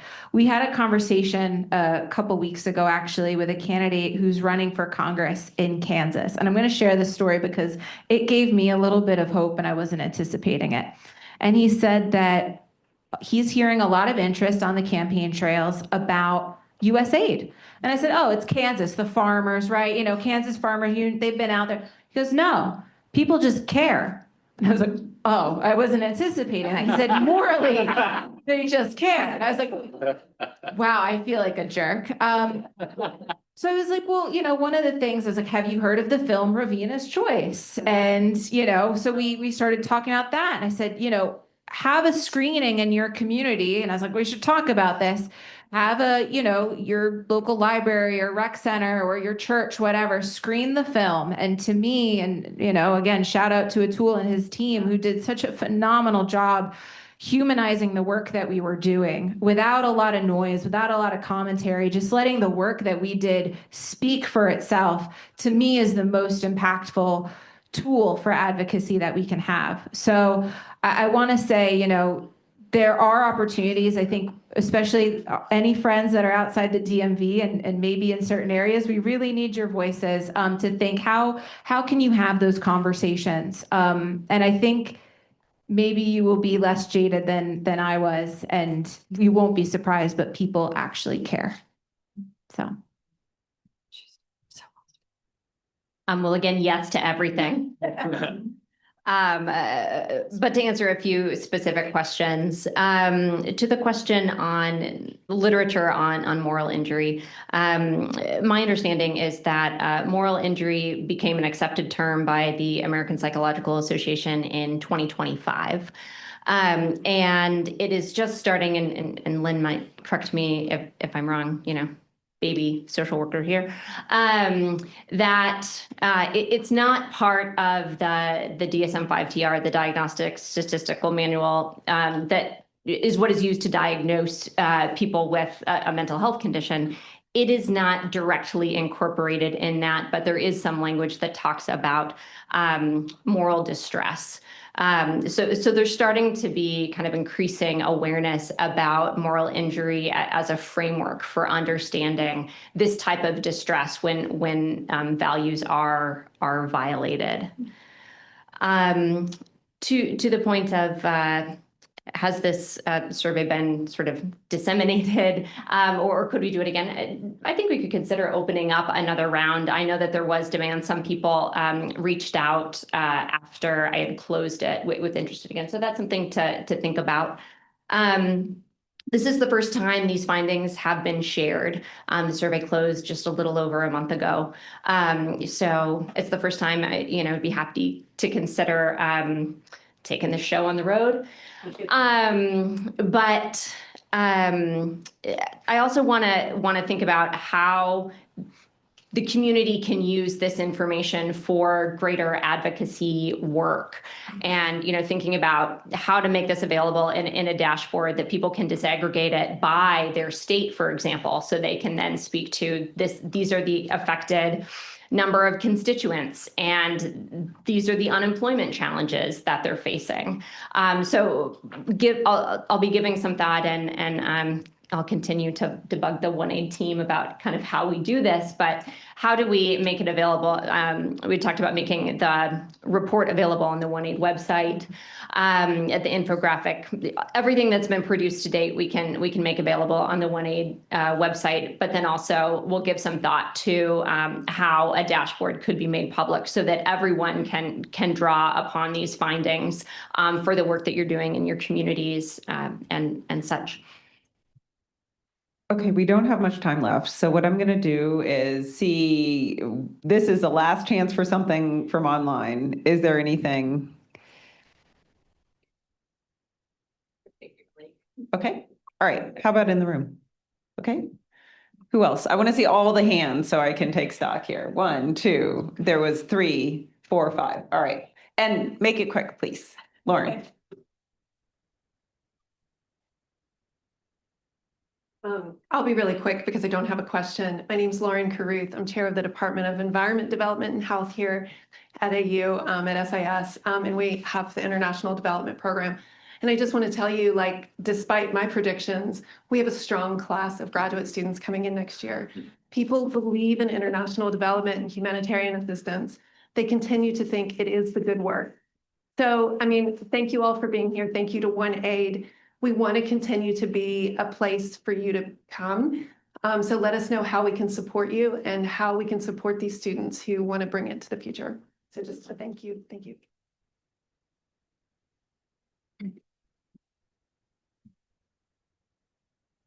Hi, everyone. Amy Uccello. You've probably seen my face a bit. I've been probably sick of my face. Thank you to everyone. Thank you for this data. Thank you so much for the attention. I am one of those people that's long-term grief going on 16 months also, the institutional contractor that was the first out.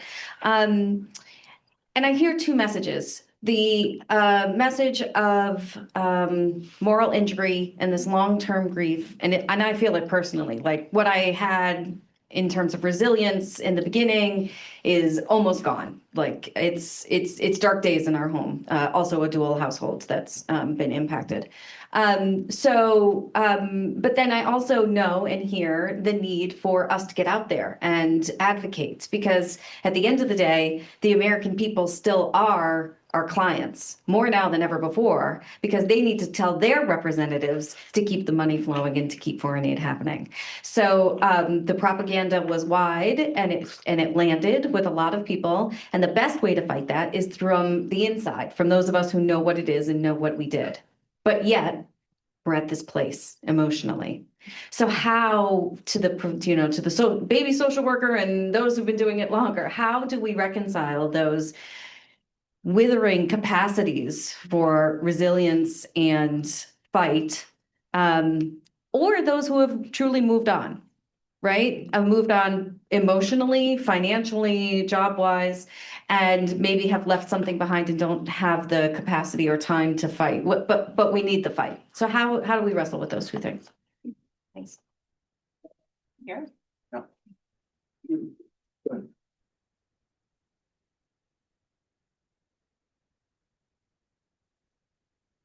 Hi, everyone. My name is Bryce Leary. We've gotten some heads together on sort of a complimentary additional survey coming out after this. Yes, it's fun to see people in person.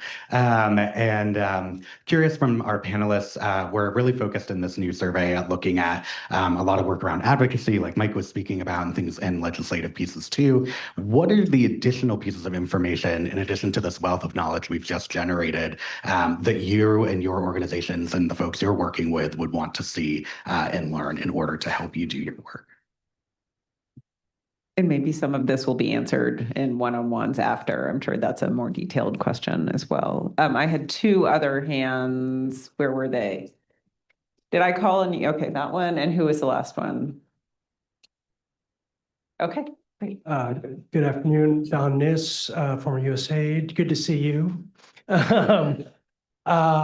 Just building off the point that Amy mentioned earlier, over the last year, I've been really struck about not just propaganda, but the weaponization of information, again, both actively against us and then the absence of information as a weapon as well.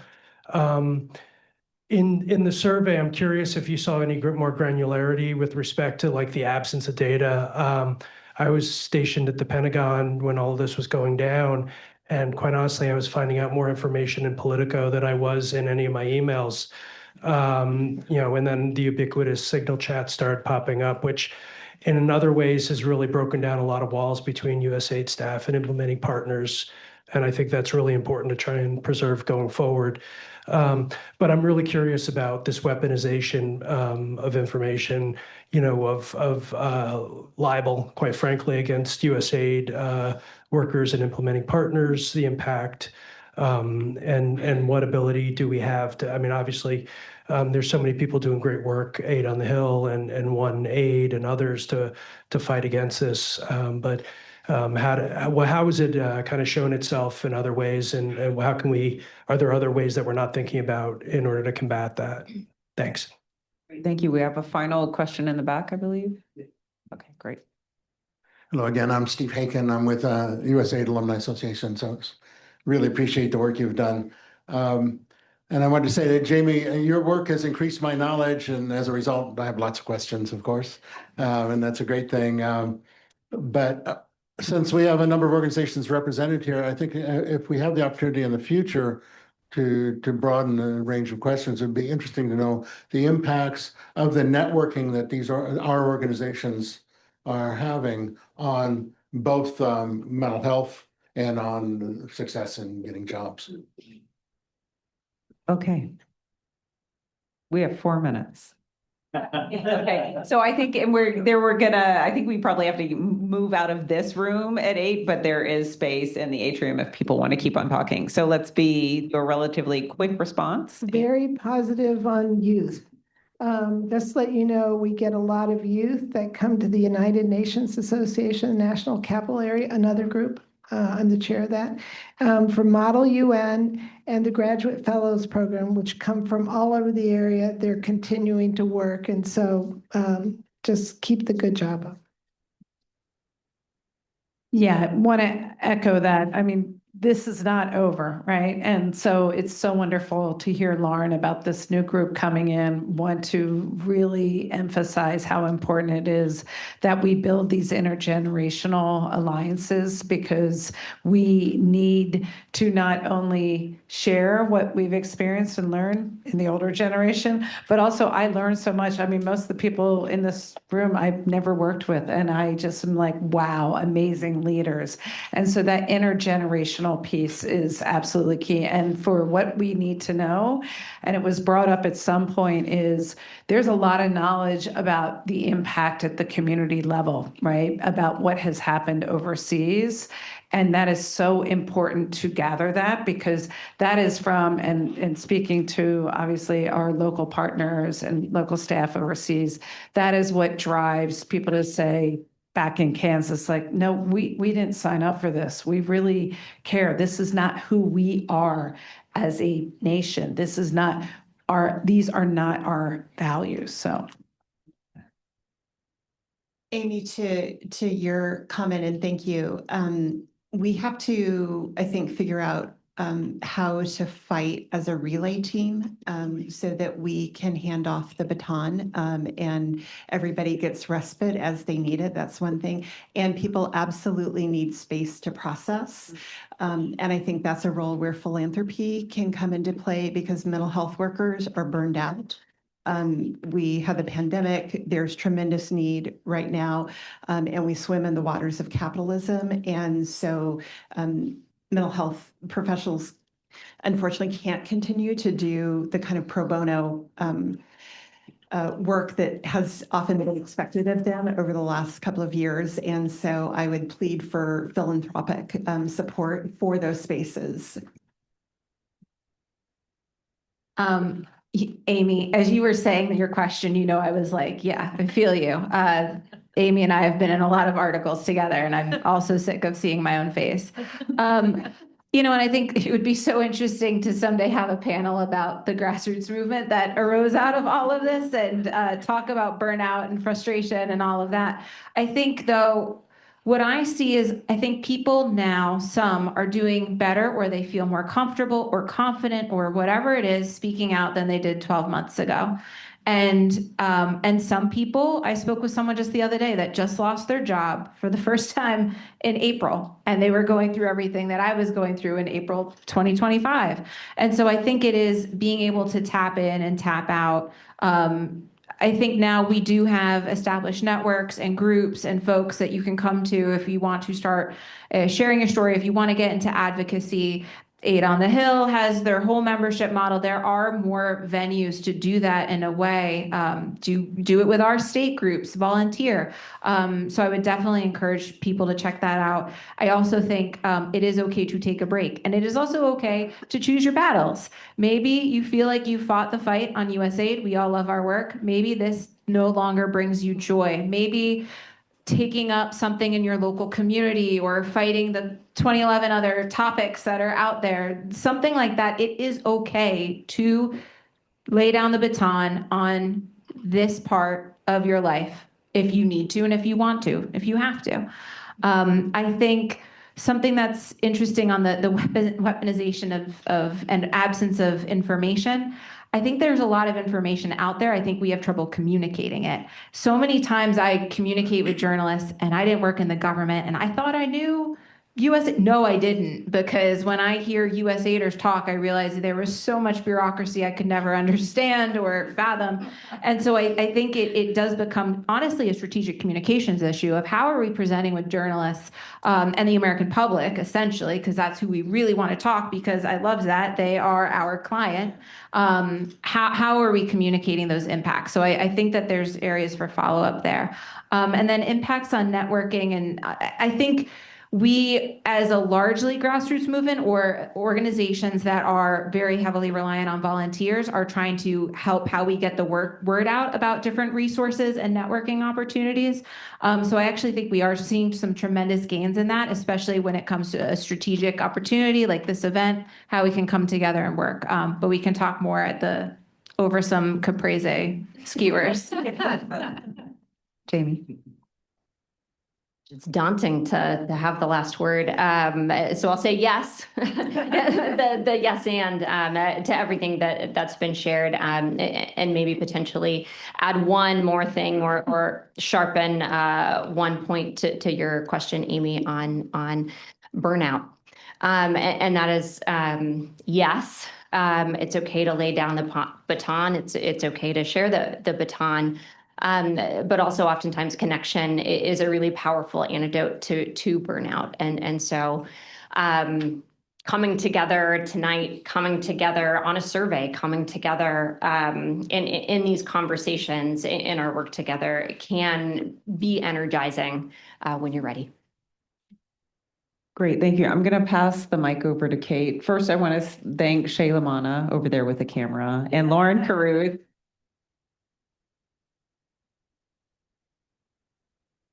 We also have our bureaucracies, and this wouldn't have happened if these two hadn't stepped up and said, okay, we're going to make it happen. So really grateful to you for doing that. And let me pass this over to Kate.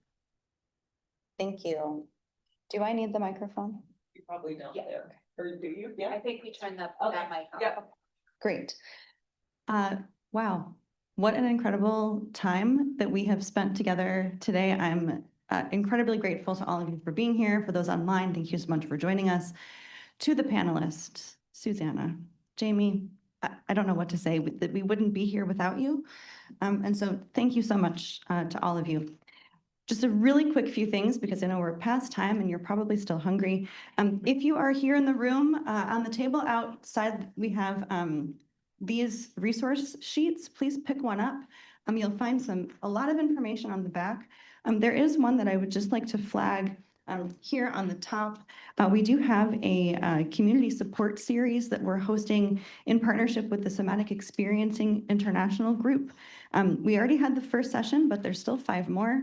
And you can join at any time. And we do have the first session, just the training material recorded. So there is still time to register for June 29th if you are interested in that. As we've mentioned, the recording from today's event will be on the website and a copy of the survey report, thanks to Jamie. You'll receive that link at the same email address that you used to register for this event. In addition to our website, we've also got how you can connect with OneAID here on the bottom. You'll also find information on our website about all of the wonderful partners like Aid on the Hill and others that you can also connect with that way. If you'd like to join a U.S., state, or global regional group, you can also find that on the website in the Get Involved section in the top right corner. And while you're on the website, you can get more information about our work. We are completely volunteer. We welcome your support, and we hope that you will join us. On that note, we also invite you to save the date for our community picnic, which will be on August 1st in Vienna, Virginia at Nottoway Park. And we'll be sending out a save the date on all of our platforms very soon. And so with that, thank you all so very much. We look forward to seeing you at future events. Let's give Jamie, Susanna, and our panelists and all those who made this event possible